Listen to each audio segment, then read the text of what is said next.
Middle east के तनाव के बीच एक ऐसी खबर आई जो चीख चीख कर कह रही है और सवाल पूछ रही है कि क्या एक देश का प्रधानमंत्री खुद को जेल की सलाखों से बचाने के लिए पूरे इलाके को बारूद के ढेर पर बैठा सकता है? क्या बेंजामिन नेतन्याहू के लिए इजराइल की सुरक्षा से भी बढ़कर उनका खुद का फ्रीडम कार्ड है? और इस पूरे खेल में 7 समंदर पार बैठे डोनाल्ड ट्रंप आखिर क्यों नेतन्याहू के वकील बन गए हैं, कवच बन गए हैं? आज की इस रिपोर्ट में डिकोड करेंगे कि आखिरकार ट्रंप चाहते क्या है, ट्रंप ने नेतन्याहू को बचाने के लिए क्या कुछ चाल चली है और कोर्ट की तरफ से ऑर्डर क्या आया। साल 2025 के फ्लैशबैक में आपको ले जाएंगे इस रिपोर्ट में और साल 2026 के वर्तमान तस्वीरों से भी आपको रूबरू करवाएंगे। बहुत स्वागत है आपका। आप देख रहे हैं प्राइम न्यूज का डिजिटल प्लेटफॉर्म और मैं हूं आपके साथ श्रुति अंगद। बेंजामिन नेतन्याहू, जिन्हें इजराइल की राजनीति का सर्वाइवर माना जाता है, कहा जाता है, आज अपने जीवन की सबसे कठिन दौर में हैं। उनके एक हाथ में जंग की कमान है और दूसरे हाथ में कोर्ट का समन। नेतन्याहू ने तुरंत नेशनल इमरजेंसी का हवाला दिया और कोर्ट की कार्यवाही को अनिश्चितकाल के लिए टालने की अपील की और हुआ भी कुछ ऐसा ही। उस वक्त भी विपक्ष ने चिल्ला चिल्ला कर एक बात कही थी कि ये जंग सिर्फ नेतन्याहू को बचाने के लिए खींची जा रही। हालांकि कोर्ट ने अपील को माना और कोर्ट की तरफ से कहा गया कि अनिश्चितकाल के लिए सुनवाई को टाल दिया गया। अब बात करते हैं डोनाल्ड ट्रंप की। इस पूरे खेल में एक बहुत अच्छा मास्टरमाइंड ट्रंप ने नेतन्याहू को बचाने के लिए अपनी पूरी ताकत झोंक दी। ट्रंप का तरीका सीधा है और आक्रामक है, अग्रेसिव। ग्राफिक्स के माध्यम से आपको समझाते हैं ट्रंप ने किन किन हथियारों का इस्तेमाल किया। न्याय तंत्र पर हमला बोला। ट्रंप ने इजराइल की कोर्ट और अभियोजकों को सरेआम विच एंड हंट कह दिया और भ्रष्ट करार दिया। उन्होंने यहां तक कह दिया कि मुकदमा तुरंत रद्द होना चाहिए। राष्ट्रपति पर दबाव बनाया ट्रंप ने इजरायली राष्ट्रपति इसहाक हर्जोग को चिट्ठी लिखकर नेतन्याहू को क्षमादान माफी देने की मांग की। उन्होंने हर्जोग को कमजोर तक कह दिया क्योंकि उन्होंने अब तक माफी के कागजों पर साइन नहीं किया है। मदद की धमकी दे दी। ट्रंप ने संकेत दिया कि अगर नेतन्याहू के साथ कुछ भी अन्याय हुआ तो अमेरिका की तरफ से मिलने वाले अरबों डॉलर की जो सहायता है उस पर असर होगा, यानी कि धमकी भी देने लगे। ट्रंप ऐसा क्यों कर रहे हैं? अब सबसे पेचीदा सवाल यही है। ये बहुत ही ट्रेजेडी और ट्रांजैक्शन वाला मामला है। अब सोचिए ट्रंप ऐसा क्यों कर रहे हैं भाई?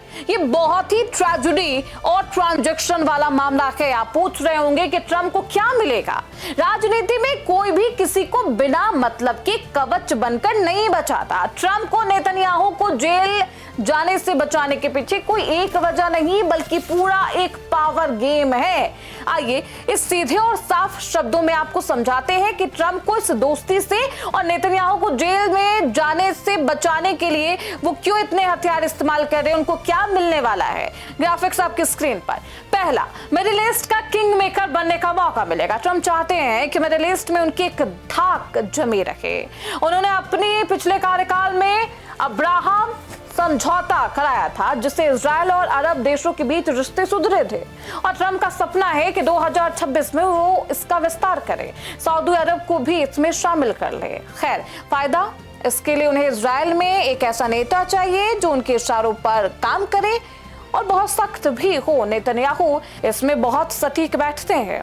ट्रंप को एक ऐसा मजबूर और वफादार पार्टनर मिल जाएगा। अगर ट्रंप नेतन्याहू को जेल में जाने से बचा लेते हैं तो एक बहुत वफादार पार्टनर मिलेगा उन्हें, जो उनकी कूटनीतिक सपनों को भी सच करने में कारगर साबित होगा।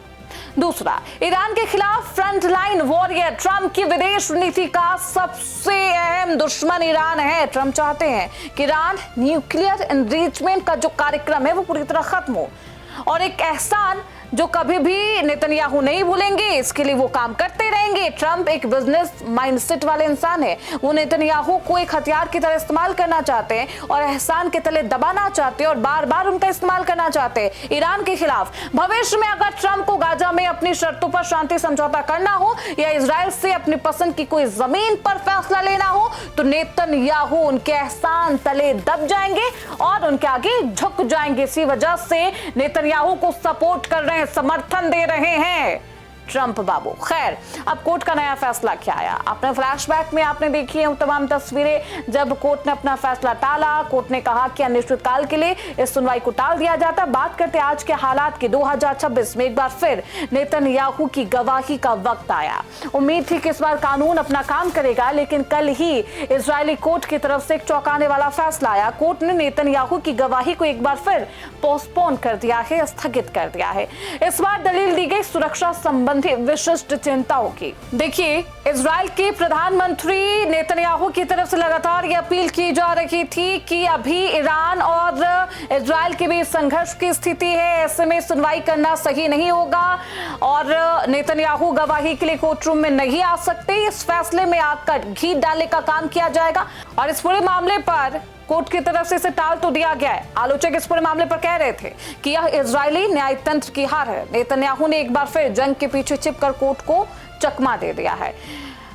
इजरायली प्रधानमंत्री के वकील की तरफ से अपील की गई थी, कोर्ट ने उसे फिर स्वीकार किया और पोस्टपोन कर दिया। ट्रंप जिस तरह इजराइल के आंतरिक मामलों में दखल दे रहे हैं, उसकी अब इजराइल की तरफ से आलोचना की जा रही है और इतनी आलोचना की जा रही है कि ट्रंप को बुरा भला कहा जा रहा है। विपक्ष के नेता यायर लैपिड ने इसे इजरायली लोकतंत्र पर हमला बता दिया। लोग पूछ रहे हैं कि क्या अमेरिका अब तय करेगा कि इजराइल की अदालतें किसे सजा देगी और किसे नहीं देगी। लेकिन खेल अभी खत्म नहीं हुआ है। अभी रुकिए, इजराइल में अक्टूबर 2026 में चुनाव भी है, ये भी संभावना है। नेतन्याहू की प्लानिंग साफ है कि किसी भी तरह जंग को अक्टूबर तक खींच ले जाओ, कोर्ट की सुनवाई टालते रहो, चुनाव में युद्ध नायक बनकर दोबारा जीत हासिल करो, क्योंकि अगर वो प्रधानमंत्री बने रहे तो उन्हें गिरफ्तारी से सुरक्षा मिलती रहेगी।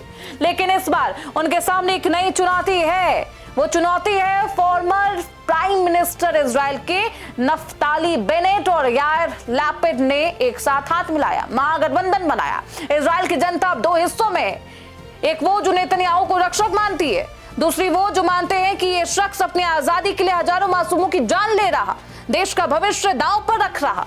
कुल मिलाकर भाई, इजराइल की ये जंग सिर्फ सीमाओं पर नहीं है, बल्कि बंद कमरों और अदालतों के गलियारों में भी है। नेतन्याहू के लिए जेल की दीवारें और प्रधानमंत्री की कुर्सी के बीच अब सीधी टक्कर है और सिर्फ चंद महीनों का फासला जो ये बताएगा कि आखिरकार फैसला किसके पक्ष में आया है।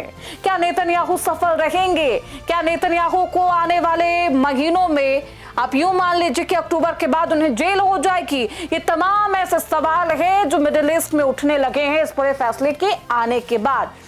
हालांकि अभी तो कोर्ट की सुनवाई को टाल दिया गया, लेकिन भविष्य में क्या होगा देखना बेहद दिलचस्प होगा। आपको क्या लगता है आप हमें कमेंट बॉक्स में जरूर बताएं। फिलहाल इसी के साथ इस रिपोर्ट में बस इतना ही। देखते रहिए प्राइम न्यूज का डिजिटल प्लेटफॉर्म।